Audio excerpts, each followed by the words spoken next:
안녕하세요. 시아병원 응급의료센터 나유아 과장입니다. 안녕하세요. 시아병원 응급의료센터 간호사 심다혜입니다. 더도 말고 달도 말고 늘 한가위만 같아라는 말처럼 추석과 같은 명절은 가족들과 행복한 시간인데 아이러니하게도 응급실은 제일 바쁜 날이잖아요, 과장님. 네, 맞습니다.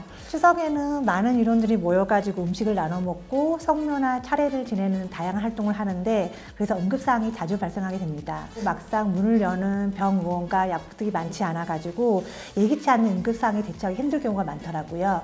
마침 저희 시아병원으로 들어온 SOS 사연들 중에서 몇 가지를 추려가지고 저희가 도움을 드려볼까 하는데요. 함께 들어보실까요?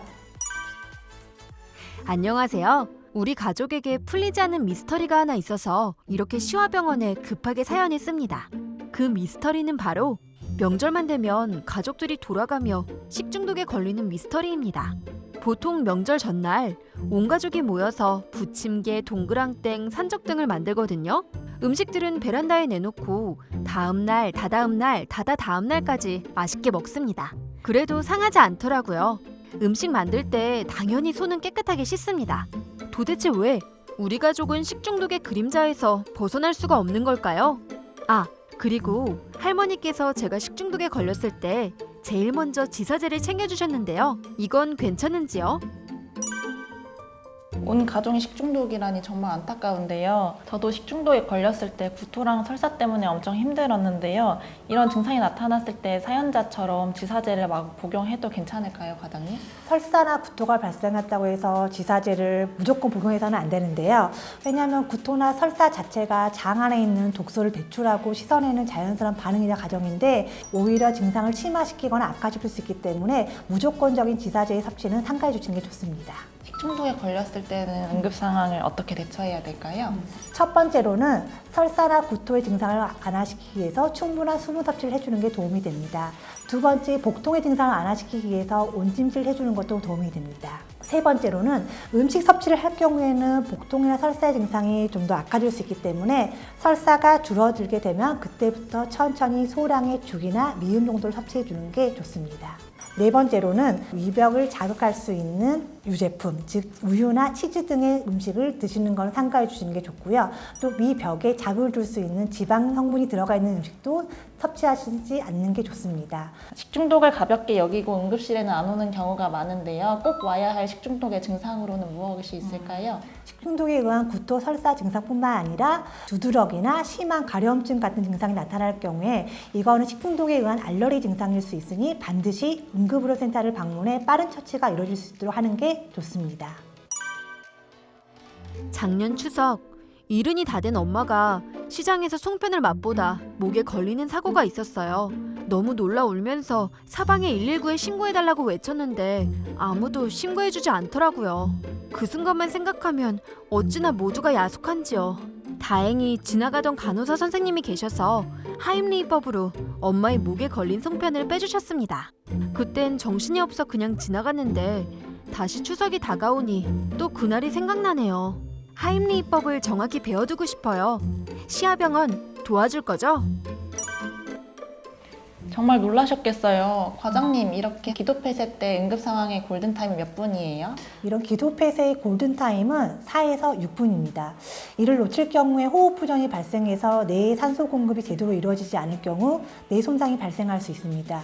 심한 경우에는 뇌사 또는 사망에까지 이를 수 있어서 빠른 응급처치가 매우 중요합니다. 혹시 사연 읽으면서 혹시 아쉬웠던 부분 없으신가요? 119에 신고해달라고 했을 때 사연에서처럼 불특정 다수를 향해서 사방에 대고 말씀하시면 안 됩니다. 도움이 필요한 상황에 주변에 많은 사람이 있다면 특정인을 지목하는 것이 매우 중요합니다.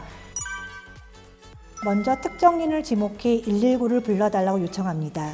저기 파란 옷 입으신 분 119 좀 불러주세요. 엄지손가락이 손 위로 올라오시게 해주시고 환자의 등 뒤에서 주먹진 손을 명치와 배꼽 중간에 그리고 엄지손가락은 배에 닿도록 놓습니다. 다른 한 손으로 주먹을 감싼 뒤 한쪽 다리는 다리 사이로 반대쪽 다리는 뒤로 뻗어 균형을 잡습니다. 팔에 강하게 힘을 주며 배를 안쪽으로 누른 뒤 위로 5회 당겨줍니다. 이 과정을 119가 도착하거나 혹은 이물질이 제거될 때까지 반복합니다.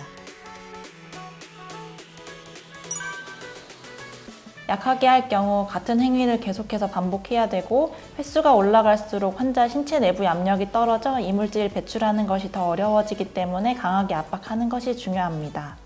선생님, 혹시 뉴스에서 성인 하임리법을 영유아들한테 적용했더니 전혀 도움이 되지 않는다는 뉴스 보신 적 있으신가요? 네, 봤어요. 네. 영유아인 경우에는 1세 미만, 즉 10kg 미만의 영유아인 경우에는 성인에 비해서 체구가 작고 뼈가 약하기 때문에 성인 하임리법을 사용해서는 안 되는데요. 그렇다면 어린아이가 있는 부모님들을 위해 이번에는 선생님께서 영유아 하임리법에 대해 설명해 주실까요? 먼저 특정인을 지목하고 119를 불러달라고 요청합니다. 왼손으로는 영아의 턱을, 오른손으로는 뒤통수를 감싸 천천히 안아 올립니다. 영아의 머리가 아래쪽을 향하도록 하임리법 시행자 왼쪽 허벅지 위에 엎드려 놓습니다. 손바닥 밑부분으로 등 중앙부를 세게 5회 두드립니다. 영아의 턱과 뒤통수를 감싸 반대쪽 허벅지의 머리가 아래를 향하도록 바로 눕힙니다. 양쪽 젖꼭지를 잇는 선의 중앙보다 약간 아랫부분에 2개의 손가락을 놓습니다. 4cm 정도의 깊이로 빠르고 강하게 5회 눌러줍니다. 이물질을 뱉어내거나 119가 도착하기 전까지 등과 가슴 압박을 5대5의 비율로 반복합니다. 영아의 경우 의사표현 능력이 떨어져 얼굴색이 파랗게 변하는 청색증이나 쉰 울음소리, 쉰 숨소리를 내는 경우 기도폐쇄로 판단해 실시합니다. 지금까지 시아병원에서 알려주는 추석 응급 상황 이렇게 대처하세요. 식중독에 걸렸을 때 대처법과 하임리법에 대해 자세히 알아봤습니다. 시아병원 응급의료센터는 365일 24시간 항상 열려 있으니까요. 응급사항이 발생했거나 갑작스러운 통증 또는 사고가 일어날 경우엔 고민하지 마시고 언제든지 찾아와 주시기 바랍니다.